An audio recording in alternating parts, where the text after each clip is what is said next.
Welcome to Leading with Purpose, the podcast that's dedicated to helping you become the leader you aspire to be. Join us on a journey of self-discovery, empowerment, and inspiration as we explore the world of leadership and personal growth. In each episode, we will explore the art and science of effective leadership, bringing you insights, stories, and strategies from experts and thought leaders across various industries. And now your hosts, Dawn Marie Bornhammer, Maisha B. Hoy, and Dr. Sharon H. Porter. Welcome back to Leading with Purpose, the podcast that's dedicated to helping you become the leader you aspire to be as you lead, empower, inspire, and achieve. I am Dr. Sharon H. Porter, Editor-in-Chief of Vision and Purpose Lifestyle Magazine. Hey everyone, I'm Maisha B. Hoy, CEO of BSHG LLC, which manages and markets MaishaLemonadeStand.com, QBob.com, and CustomerFirstMarketing.com. And I'm Dawn Marie Bornhammer, Founder and Chief Impact Officer for Mission Inspired Consulting. And we would like to welcome you to today's episode, where we are thrilled to introduce our guest for this evening, Dr. Angie Kearns. She is a powerhouse of resilience, empowerment, and transformation. Dr. Angie wears many hats. She's an emotional fitness coach. She's an entrepreneur. She's an author, a teacher, a real estate maven, and above all, a dedicated mom. Her journey has been one of vulnerability, triumph, and strength.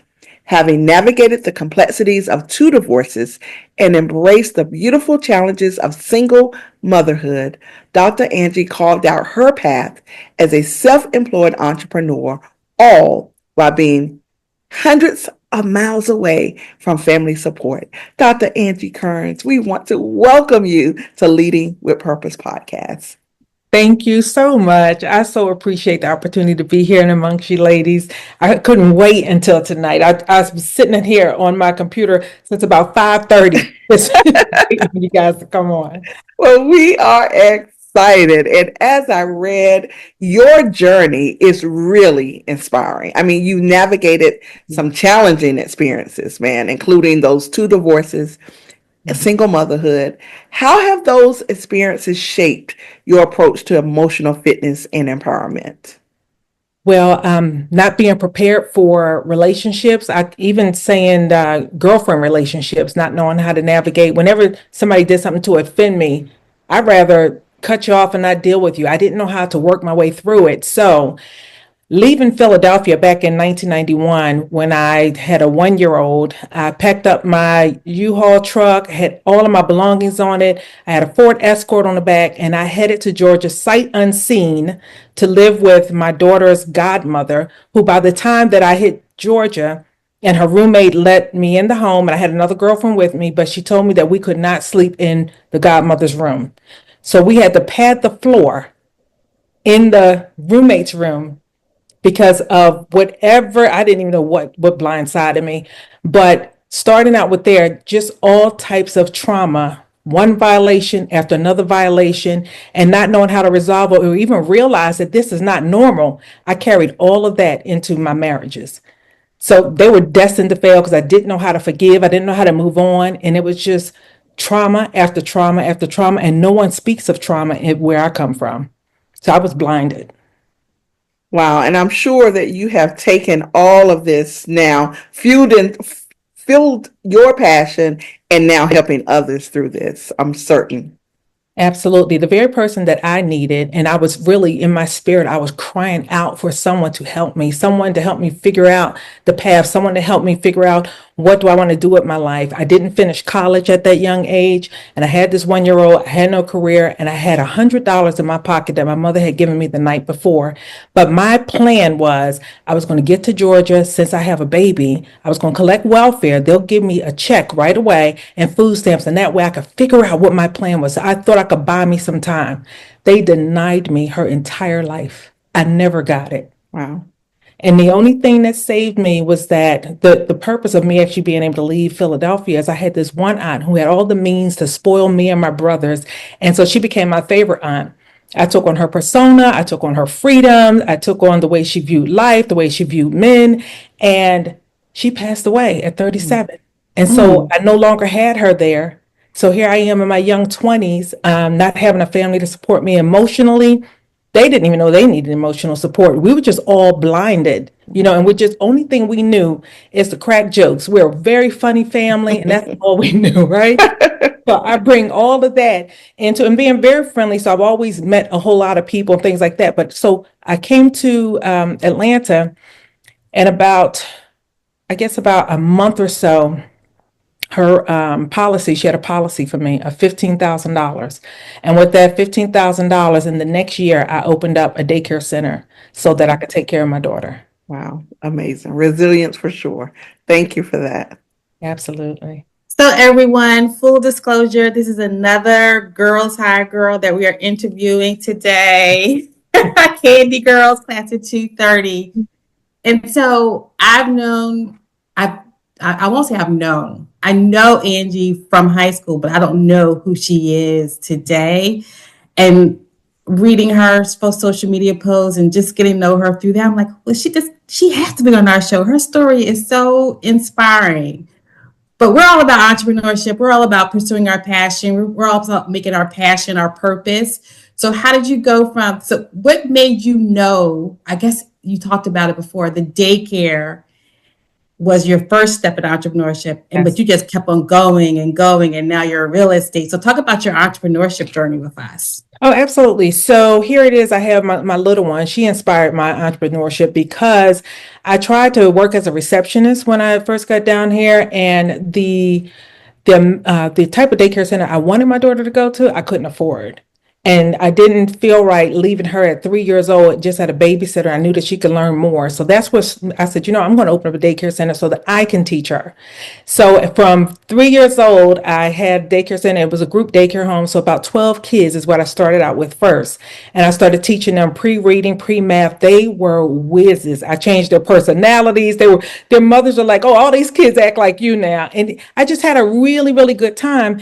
But the 12-hour shifts, what started to really wear me out. And then the building that I was in, the city actually took over the building. They tore it down, and they put a jail there. So the next thing I knew to do was to buy a house and open up the group daycare home in my basement. So I did that for many years until I got tired of the 12-hour shifts. And I said, I need to do something different. But the thing that stood out to me is when I closed on my house, I was taken advantage of. At the closing table, I was the only one that looked like me, and they did not look out for me, and I got burnt. And I said, okay, you know what? I'm going to go into real estate, and I'm going to make sure that my people that look like me get the same amount of quality care and protection as others. I'm going to make sure that, and the thing about it is, I wasn't the type that was like, oh, only my customers are going to win. I just believe everybody can walk away from the closing table happy. So I went from daycare to real estate. And then as my life spiral, I can't tell you how many times I have spiraled in life. But as my life spiraled and I started to say, you know what, there's a way that I could actually be happy. Like I see other people happy. And honestly, I would go to restaurants, just me and my little girl, and I would look at other couples enjoying themselves. And I said, I wonder how they think. I wonder what's going on. And so I started really becoming very intrigued with the brain. So then I said, you know what? I'm going to start jotting down my behavior patterns. So I started jotting my behavior patterns, the things that I do repeatedly that was getting on my nerves and how I was disappointing myself. I just started being really honest with myself. And the thing about it is, as a Black woman, I wasn't taught to rest. I wasn't taught to receive. I wasn't taught to reclaim, just like anyone. I just wanted to be loved and I wanted to feel special. But I had to lead myself into wholeness and to receive the love that I desired. I had to be that for myself. So, because where I come from, self-love never came up in conversations. There was no mentors to guide me to my greater self. And I said, you know what? When I start figuring this stuff out, and I started feeling better, everything when you start feeling better, you see other people hurting, you want them to feel better. So everywhere you went, I don't care if they were strangers, I end up in these deep mental conversations about what they're feeling, how they're feeling, try this, do that. And that's how my journey actually started. And then when I started seeing that, this stuff is really working, and I dreamed big. I just had big, crazy, wild dreams. And I just always thought they were going to come to pass. I told my daughter when she was about 6, that we would travel the world. I didn't know that later on she would become a pilot. And actually, we started traveling the world. Everything I spoke, I tell you, those things came to pass.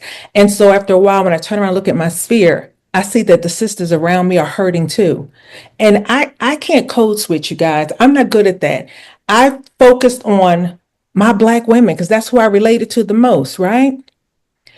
When I started focusing on helping my Black sisters, because things were just different. I just saw something different from my white girlfriends. And so I looked into the history of Black women and what they go through, and I learned that we were the most marginalized worldwide. That threw me off because I'm like, how are Black women most marginalized worldwide? I thought maybe it was just here in the US in a cultural thing, but it's worldwide. I looked up the word marginalized and it says insignificant. Hmm. I said, Black women are the most insignificant worldwide. Now, the thing I know is that people treat you the way that they see you. The energy that you bring in the room, that's the energy that they're going to interact with, right? So worldwide, Black women are entering the room insignificantly. We are taught this thing that I call false humility. Just go in there, put your head down, do the work, come out, don't hurt nobody, protect you. Everything was just based out of fear, And so I sit up and I said, my sisters need to know how powerful we are. They need to know that we're trendsetters. They need to know that if you own your space, people will treat you the way that they see you. And a lot of my sisters would sit up there and they say, "Oh well, white people do this or white people do that." And that wasn't my truth. I met a lot of white people that did a lot of good for me, and so then they try to say, "Oh, well, you were their token Black," always coming up with something. Mm-hmm. And I said, "No, I own my space. I walk in my power." And you can too if you actually would take the time to be honest with yourself. Realize that you can't point the finger that you're living the life you're living because that person did this and that person did that. That person offered you an experience that you decided to react to. So you're reacting to the experience they offered. There's so many different options that you could have taken. But based on your perspective, the way you think, what you believe about yourself, your limiting beliefs, all the traumas and the violations in the past, all of those are playing in the background and you don't even know. And that's what's making you make your decision, but you want to blame the next person. So that's how I started my business, ladies. It's so nice I love this podcast because I get to talk to people like yourself. I get to get inspired by people like yourself. And to think I was one of those people who looked at you and thought she has it all. Even in high school, I remember you walked with such confidence and such joy, and to understand that part of that was coming from the facade that you were putting up because you didn't know all that, but now you're truly living who you really are, who I saw you as years ago. Yep. It just brings joy to my heart. Thank you so much. Thank you. Yeah, again, you know me to be the funny one, and yeah, always cracking jokes. But what I also learned is the people that are the funniest are covering the most pain. We want to see everybody happy. So therefore performing is, hey, let's do it. Let's forget about the pain. We could create a good time out of nothing, and that's what my family was good at. We just create a good time out of, I mean, there was not a boring moment in our house at all. But there was a whole lot of trauma. There was a whole lot of domestic violence. There was a whole lot of you never know what's going to happen next. Yeah, so it was rough for me. And even I remember I was never the girl that thought about marriage. I never thought about what my wedding dress was going to feel like. I never daydreamed about any of that stuff. And then when I got about 33-ish, I realized, and which I had already been married once, but I realized that I wasn't going to submit to a man because I thought he was going to beat on me. And so I said, and it hit me. I said, wait a minute. That has never happened. Like that hadn't happened. So why? Well, let me back up. I got punched once. And I took care of that ass. Because we from Philly. Yes. And back then I was about it. And I took care, but that's not who I was. But you're not going to hit on me. Right. But But that also was like, I remember sitting down after the situation and I said, I see my mother go through a whole lot to raise me. All the things that she go through, she didn't raise me to get beat on by a man, even though that's what I saw her go through. She didn't go through all of that so that I can go through the same thing. And I Right. said, you know what? I need to leave this man. At that time, I had his daughter, which is my oldest daughter. I had her, but it was easy for me to just leave Philadelphia. I left all of that behind. I said, I'm going to create my own world. I'm going to create something. Had no idea what would happen next, but I had this blind faith, violent faith that I know something has to happen for me. Just because a bad thing happens. I remember losing all my houses. I had about 11 houses in 2008. And when the market crashed, I lost every last one of them. And I was scared. I didn't know where me and my daughter were going to live. And I said, you know what? I know God didn't bring me here and say, okay, this is the end of your story. So let me just find whatever my next step is. I'm not going to try to figure out that whole staircase. I just need the next step. I just need the next meal. I just need the next phone call. And my mother always told me that if you're willing to help yourself, somebody out there is going to always be willing to help you. Yes, Dr. Sharon, Dawn, and I can definitely talk about pivoting from difficult times and taking that next step. We all know that journey. So I can imagine how helpful it is for you to share so authentically and vulnerably, especially for people that are seeking to be seen, maybe for the first time. Yes. I would love for you to share a little bit more about some of the mental and emotional barriers or even spiritual barriers, I believe you even indicated, that some of your clients are facing when they come to you. I can imagine there's some patterns emerging that you're seeing amongst some of the women that you're serving. Absolutely. So the interesting thing is, what I've learned about my Black women is that we get stuck and we don't claim, acknowledge, or even recognize mental or emotional chaos that we're sitting in. All we know is exhaustion, anger or frustration, guilt and shame. So when I encounter women, I'm first talking to them about receiving emotional fitness coaching, they don't even think that that's a thing that they need. They're like, oh, that's pretty cool. And they think about, I might be able to say one or two things that they can actually relate to.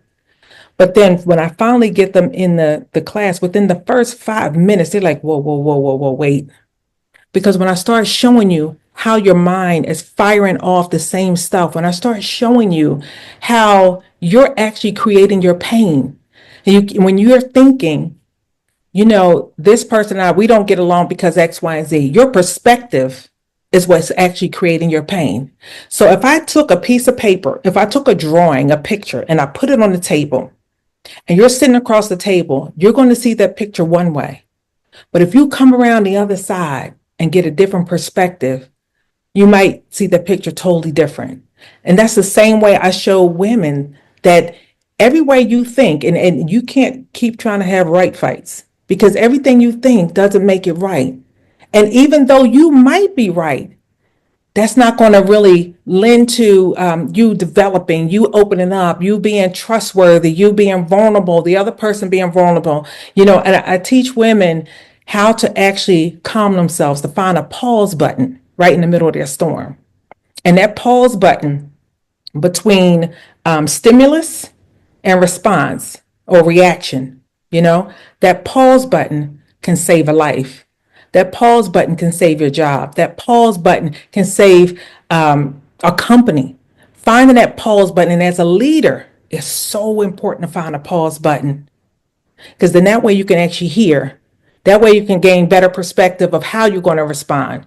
Even if you need a response, sometimes it's best just to listen to what everybody else is contributing or what they're challenged with and not try to fix everything all the time. When I was speaking to Dr. Sharon about how I worked for one company for 3 years. When I went in there, because I had been an entrepreneur my entire life, I didn't know anything about having a team. I was selling real estate. I was constantly a servant. I was always serving my customers. I didn't have to worry about passing a baton to one person or the next person. So in going to this company, I saw all the things that they were doing wrong as a new startup real estate company. And I just was like, wait a minute, that's wrong and that's wrong and that's illegal. You can't do that and this, that, and the other. And I was just, as a leader, just pointing out everything they were doing wrong. Now, was I right? Yes. But I was wrong when it came to teamwork. That's not the way you actually get a company's buy-in. That's not the way you, and then on top of that, I didn't give them the opportunity to learn their own lesson.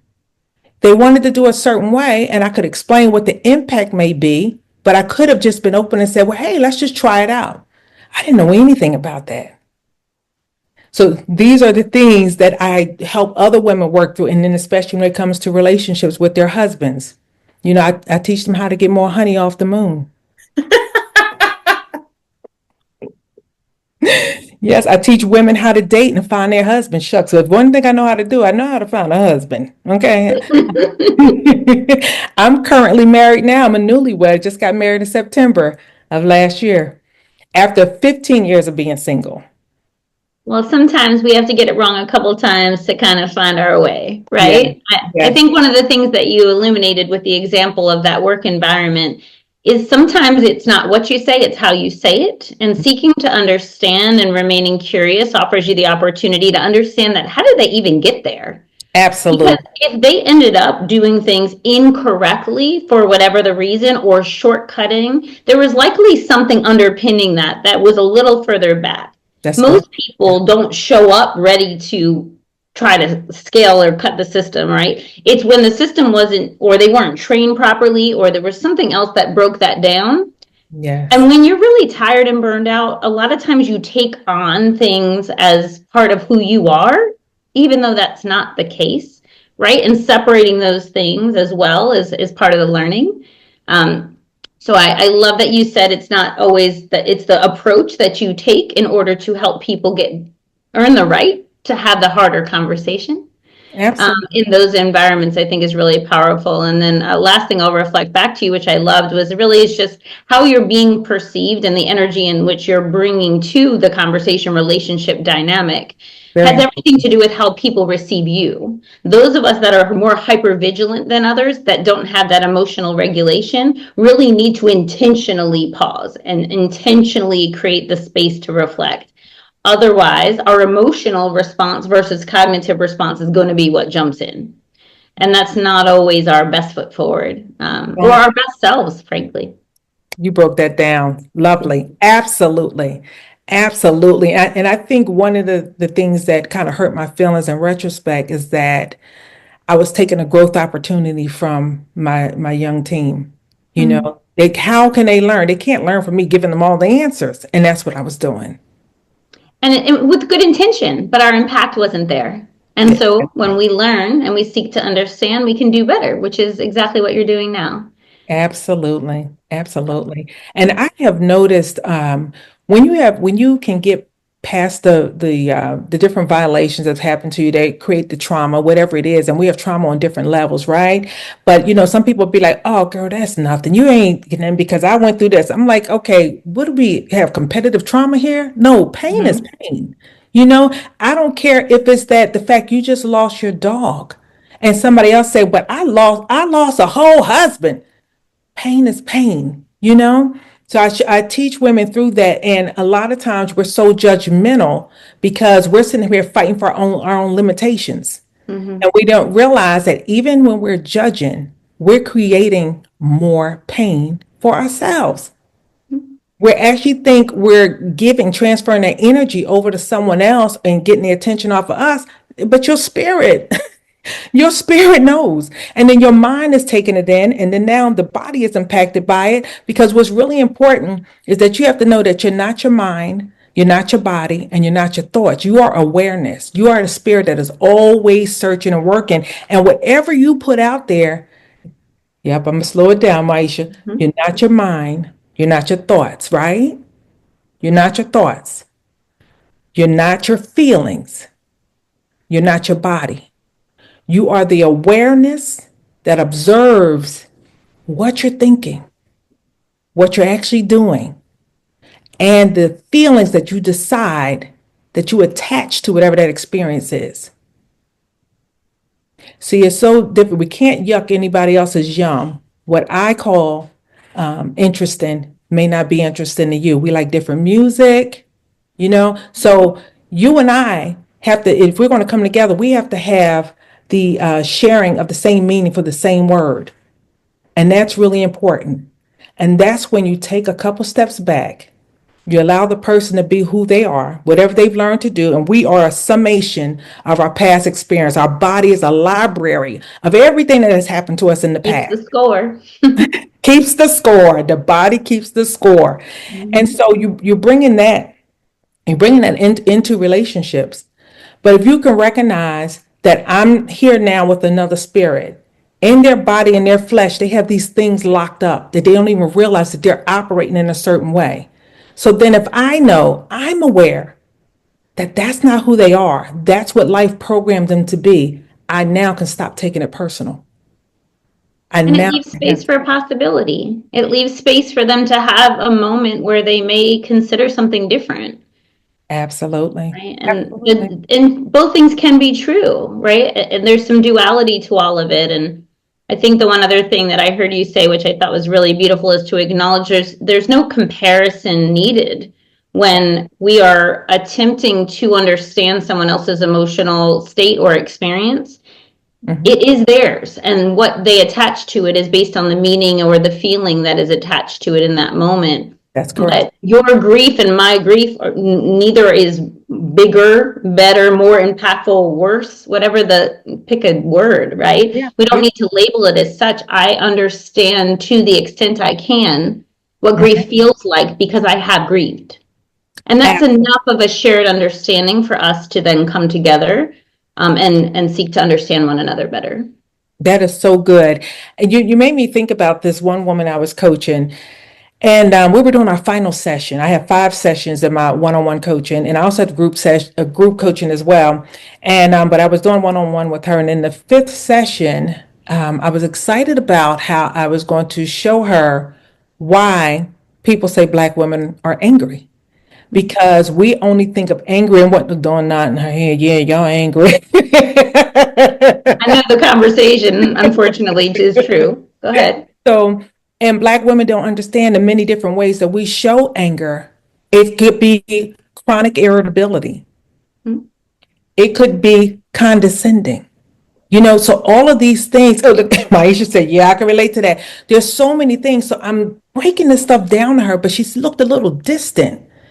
And I turned around and I said, I think something else is plugging into you. What's going on? And she began to tell me about how a guy that she dated years ago, they stayed friends, and they just always, in her mind, they've always loved each other. He loved her, and they had a special place. And she knew he was dating someone else, but they still stayed friends with one another. She just found out that he's having a baby by this girl, and she's crushed. Her whole day is devastated. And she said, and I just been crying since yesterday and I can't pull myself together. And look, that's when Dr. Ange get excited because now I'm able to help her access the back of her mind to see what's really plugging in. By Mhm. the time we finished that session, she realized it was her perspective that was creating her pain and Mhm. not him having the baby. It was what she was placing value on as if he was the prize instead of realizing he doesn't have the love she actually needs for her future. So he could never be her prize. Mhm. So we couldn't finish our 5th session. We had to do a continuance. And when we did, I brought up the subject and she forgot all about that. We had the conversation. She said, "Oh, I hadn't thought about it since that day." So it's the way that you're perceiving a situation. If you take time to unpack your thoughts and be honest, you can lie to the next person, but don't lie to yourself. Be Mhm. honest. That really hurt my feelings. You know what I mean? And so a lot of times, my sisters, we just think that I'm angry. Oh, that pissed me off. No, it hurt your feelings.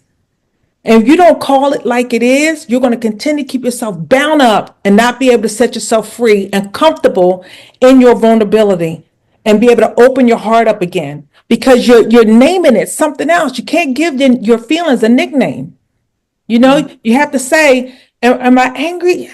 I'm not really angry, but something, Tony, I'm just confused, or It's just a lot of things firing off at one time. Or, you just got to take the time and really figure out what is that thing? What is the feeling that I have?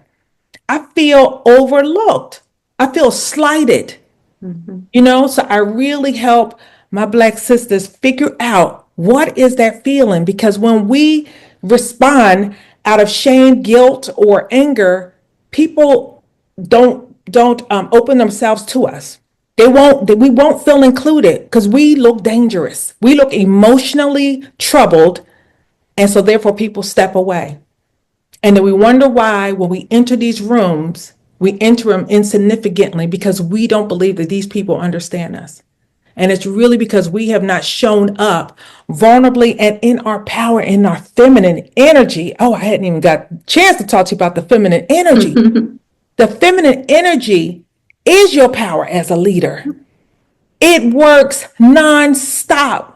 If you can get comfortable in that feminine energy and understand that vulnerability is power, things would just unfold beautifully. The work becomes easy. Everything becomes a breeze. All of a sudden now you're drawing to you everything that you ever dreamed, because your spirit hadn't forgotten your dreams. Things all of a sudden just starts unraveling. And when I hear the testimonies and the people call me back and they tell me what has happened, I'm blown away. I mean, it just moves me to tears because they've gotten out of the way and they've gotten in their flow. Let me tell you what the flow of feminine energy looks like. Feminine energy is like the waves of the ocean. That's what feminine energy looks like. It's the wave of the ocean. So when you're triggered and you're about to go at somebody's throat, but you can't catch yourself, just remember, okay, how can I go with the wave of the ocean? Find yourself. That's where you're going to find your pause button. And you're like, I don't want to go off on this person. I don't want to embarrass myself. I don't want to act a fool out here. Let me find my feminine energy. Your divine feminine will save you every single time. She will calm you. So you have to think about, where is my flow? Let me find my flow. Let me find that pause button. And then the man, he is the watchtower. He's supposed to stay there, watch over you, protect you, tell you what's coming, what's going. And all he does is watch your waves. And guess what? Your waves, sometimes you're a tsunami. Sometimes you're calm. Sometimes the waves are crashing. Sometimes they're high. Sometimes they're low. But the feminine energy is just so interesting and beautiful in that way. And when a woman operates in that man finds her irresistible. That's what I teach my women in this coaching session. Life becomes easy. There's nothing to fight. No, it's a beautiful message, and it's good for a good takeaway for all of our listeners to just be reminded that you still have that choice and that space in between of how you show up. Because when you witness someone stand in their power, you know it. You can feel it. Yeah, So thank you. that's true. You're welcome. Yeah, we look deep within, and then you just feel safe, and you're going to get grace, and you're going to get love, and you're going to be able to give it to yourself, and you're going to give it to others. I tell you what, it's 5 sessions, but after the first session, and I'm not here to sell the coaching session. I really just want women to know that life can be easier, right? But after the first session, you guys, your life shifts already after one session. There's so much value in it. And I didn't know that it was going to work at first. The first time I did a group session. And then when I saw that the first session, how people came in, I mean, they did not want to miss. They didn't care what was going on in their life. They were shutting it down. Nobody was going to interrupt. Everybody came on time. And then if we went a little over, nobody wanted to hang up, and it was just so good. But one of the husbands, after his wife's second week, he texted me. He said, I don't know what you're doing, but it's working. Oh, wow. And they hadn't had honey on the moon in a long time. I love that. I love that. And ladies, I will just open the floor for any other questions for Dr. Angie. She has given us so much information, and I can definitely see how your coaching sessions really uplift women, because I love the lead while being soft. That I love that. Yes. So my daughter, she told me, her being a captain, this woman said to her, who was she's been a first officer for a long time, but she's an older woman and she's about to retire. She said to her, and had been there many years. So she said, "You know what I love about you?" She said, "You don't try to act masculine in doing your job." She said, "You are always very feminine." And I taught my daughter from the time she was training, and she's in there. A lot of people had a lot of things to say about what they thought she should do and how she should show up in the room and spaces with the men. And I told her, I said, "Listen, you'll get more done if you stay your authentic self." Yeah. And it's I made love life a it. lot easier. I love that. Dawn, do you have another question for Dr. Angie? I would just love if you could expound upon your vision for the ripple effect that's possible when working with these individual women who obviously occupy space in different places and have families and show up in businesses. What is the ripple effect you hope by working with individuals? Oh, that's a great question. So there's so many things that I don't even have to hope. I just tell you what I have seen happen. Mhm. So I have this one woman, she had a clothing line, and a lot of things just wasn't happening for her. She had beautiful, it's called Yacht Club Access. And after working with me, all of a sudden she had hotels coming, asking her to put her clothing in their store. She had Bloomingdale, she had uh, an appointment with Walmart. And what she told me, she said, everything that you teach as far as who we are, as the spirit of who we are, and how we can walk in that confidence and the flow of it. She said, "Angie, it's working, it's working." She's like, and she's a friend of mine, so she calls me Angie. She says, "Angie, it's working, it's working." She's, "Oh my gosh, I can't believe what happened to me." Your spirit will actually unpack all the things that you desire on the inside. There's no work to do. I get you to actually get into a space to imagine, what does that future feel like? You already know what you want, but we always waiting for this thing to happen before we feel it. And I help you to actually get into the feeling of it. Like, let's really, really make an imprint on the inside of us, because when we get into the feeling of what that future self look like, what it looks like to be healed, what it likes to be whole. I remember saying I couldn't wait till I was 40 years old because I wasn't going to care about people's opinion anymore, right? And I already knew what that feeling felt like. Whatever it is that you really want to accomplish, what are you going to feel like when that thing actually happens? And then when you get to that feeling, I'm like, tell me what your hair looks like. Tell me what kind of clothing you have on. Like, I really get you to get in there. Now you have now stepped into your future self. And that feeling has now locked in and has raised your vibration so high that whatever it is that you're trying to manifest has now sped up. You can pull it from the unseen realm into the seen realm by actually feeling joyous about that. So now you have to take your time to remember that you're happy about what's coming. So no matter what's coming in your path, no matter what comes, what goes, your manifestation is on the way. It doesn't matter what you're losing. All of a sudden now the car has a flat. It's okay. It's totally okay, because you already said that you wanted a Range Rover and that's on its way. Let me go ahead and fix this flat. Keep going, staying in your joy, keeping that vibration up. So I really, really work on women to know how to stay in that higher vibration and that joy, and knowing that, all is well. And we do a lot of meditation. And when you come out of the meditation, you're just put together differently. You realize there's no fight here. Everything is on ease, ease, ease. And I love it when I take time to pray for people and they're going through a healing. My favorite word is restore, restore, restore. And the opportunity to be a witness to someone who moves through the world like that is what creates that ripple effect. It creates that vision for what's possible. Oftentimes we say things, there are some people that will say, "I'll see it when I believe it," right? Or "I believe it when I see it." Yeah. And you get to choose which one feels aligned for you. But when you walk that out, and there are daughters and nieces and nephews and other people witnessing that, they see it as possible for them too. And that's that ripple effect that you're creating through your work. So, Oh, absolutely. Yeah. Thank you for that. I love the way you broke that down. Yes. And one time my daughter and I, we were doing an interview, and they asked her a question. Can't remember exactly what it was, but it was something of like, how did you know that you could actually become a pilot? It was something like that. Like, with all the things that's in the way between, the conception of the thought and you actually becoming a pilot, like, how did you stay focused on that? And she said, well, my mom never told me that I couldn't. Mm-hmm.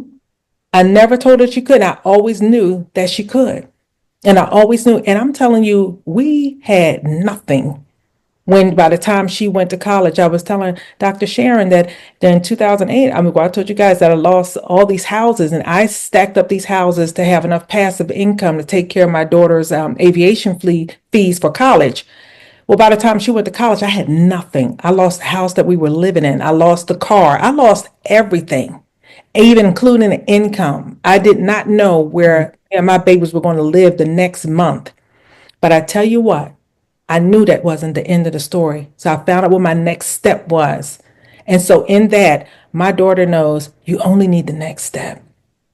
The rest of it will come. And it did. And it did. And we just never gave up. We had to do some things that weren't conventional. Say, for instance, I was waking up 5 o'clock in the morning. I was putting out signs on the side of the road saying, we fix gutters.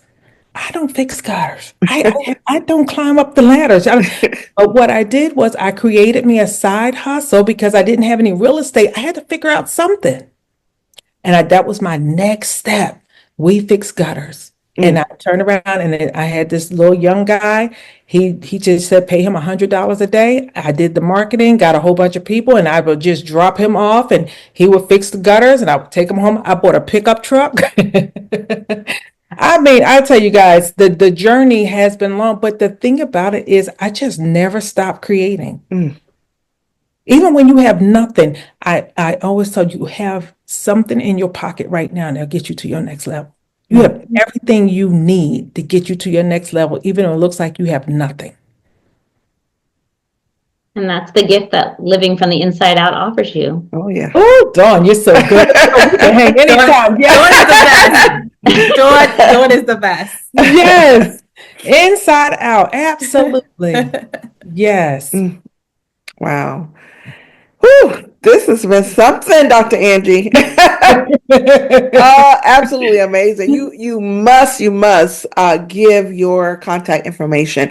Where can our audience connect with you? Where can they follow you? And where they can learn more about everything that you do? Okay, so I have 5 books, you guys. Yes. If you actually push that QR code, you'll see the whole list of my books. I also have one that my baby girl wrote. It's hard to see here. Yeah. Okay, there we go. Aubrey's First Flight. It's about my daughter when she was 16, when she flew the plane for the first time by herself, right? So all my books are on that QR code, and that's my website. It's angiekearns.com, AngieKearns.com. But that QR code will take you right to my website. You'll find me there and all of my handles. I'm Prosperity Queen on all platforms. Prosperity Queen. What a wonderful, impactful show. And I feel like a broken record because I say that each and every time. But when I tell you how impactful this episode was for me personally, and I'm sure Dawn and Maisha can attest to that as well. Fantastic. Beautiful conversation. Absolutely. And to our audience, I know you had to get something out of this episode. So we thank you for joining us for this wonderful episode of Leading with Purpose. Definitely, we want you to make sure you connect with Dr. Angie should you need her services. So thank you again for joining us. I am Dr. Sharon H. Porter. I am Maisha Boy, and I'm going to own my space. Right. And I'm Dawn Marie Bornheimer. As you navigate your leadership journey, remember that leading with purpose is not just a philosophy, but it's a commitment to making a positive impact. Continue to empower, inspire, and achieve. And if you enjoyed today's episode like we did, please share it with your network. And don't forget to subscribe so you will never miss an opportunity to explore the intersection of leadership and purpose. And until next time, lead with passion. Lead with a positive intention. And by all means, continue to lead with purpose. Thank you for joining the Leading with Purpose podcast. Please join us every Monday for a new episode.